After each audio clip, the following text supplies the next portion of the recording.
Technopoly, the surrender of culture to technology. According to legend, when the god Thoth brought the invention of written word to the Egyptian king Thamus, touting it as a great tool for wisdom and memory, Thamus declared that it was a receipt for recollection, not memory, and that they would receive information, not wisdom. This reminds us that technology is always a double-edged sword.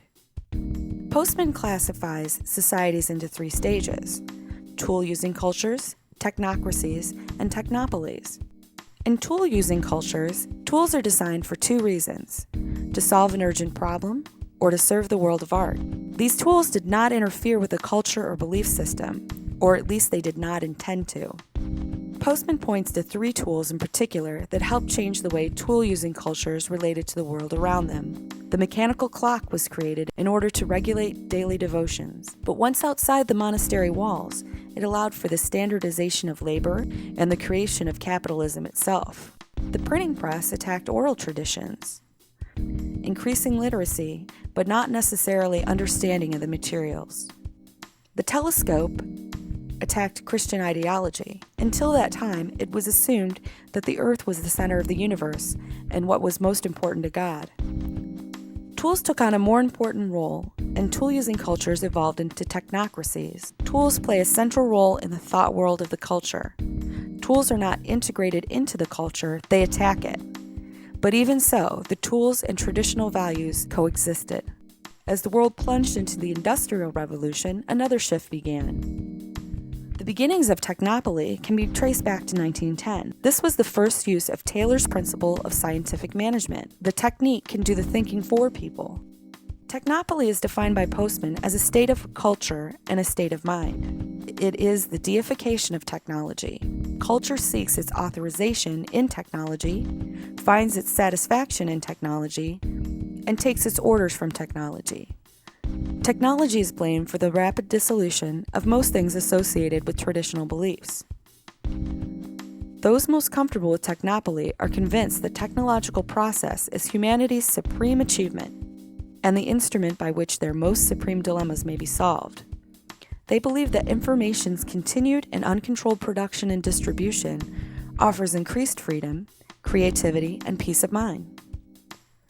Postman's view is that the flood of information breaks down our social institutions, such as schools, families, political parties, religious institutions, and our nation.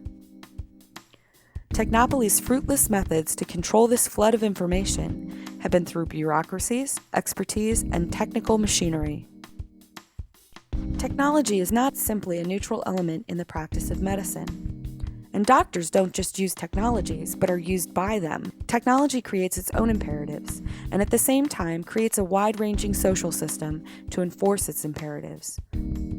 Technology changes the practice of medicine by redefining what doctors are, redirecting the focus of their attention and how they view their patients and illnesses.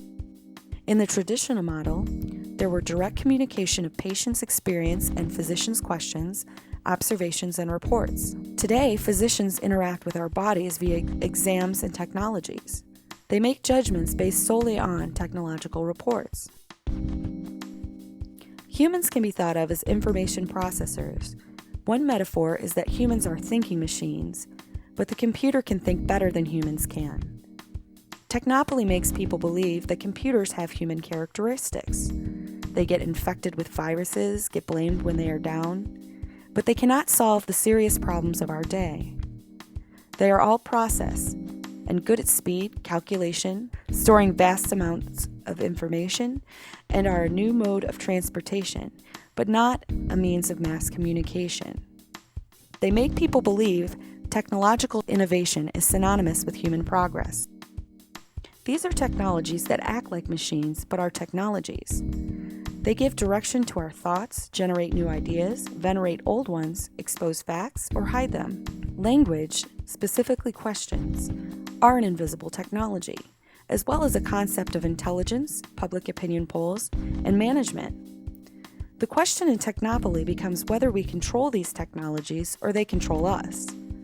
And do we allow them to become sanctified and rule out other possibilities?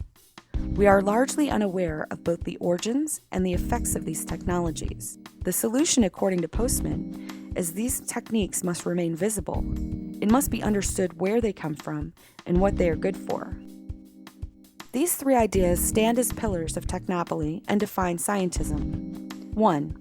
The methods of the natural sciences can be applied to the study of human behavior. They are the backbone of much of psychology and sociology today.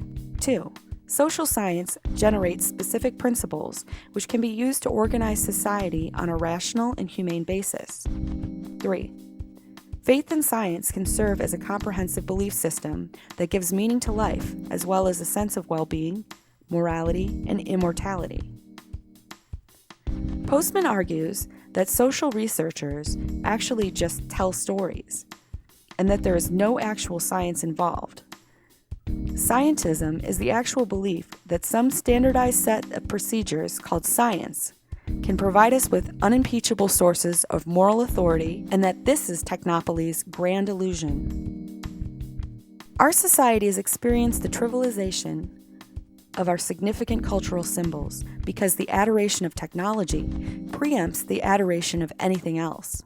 Each culture needs a narrative at its center of organizing power and inspiring symbols which all citizens can identify with and draw sustenance from, and which will be a moral basis for its education.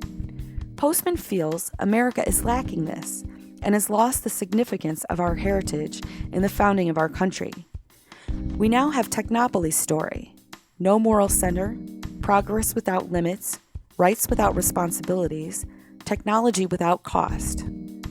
Our story is efficiency, interest, and economic advance. We have cast aside the traditional narrative and the symbols that suggest stability and order. We teach our children a life of skills, technical expertise, and the ecstasy of consumption. Postman tells us, you must try to be a loving resistance fighter. By loving, I mean, in spite of the confusion, errors, and stupidities you see around you, you must always keep close to your heart the narratives and symbols that once made the United States the hope of the world, and that may yet have enough vitality to do so again. Here are some steps. Ignore polls. At least question the what and the why. Don't be dazzled by numbers and let them get in the way of good judgment. Don't let psychology get in the way of common sense. Don't regard the aged as irrelevant. Have family loyalty and honor. Take seriously the great narratives of religion to find truth. Keep traditions. Hold things sacred. Admire technology. Don't find it to hold the highest possible form of human achievement.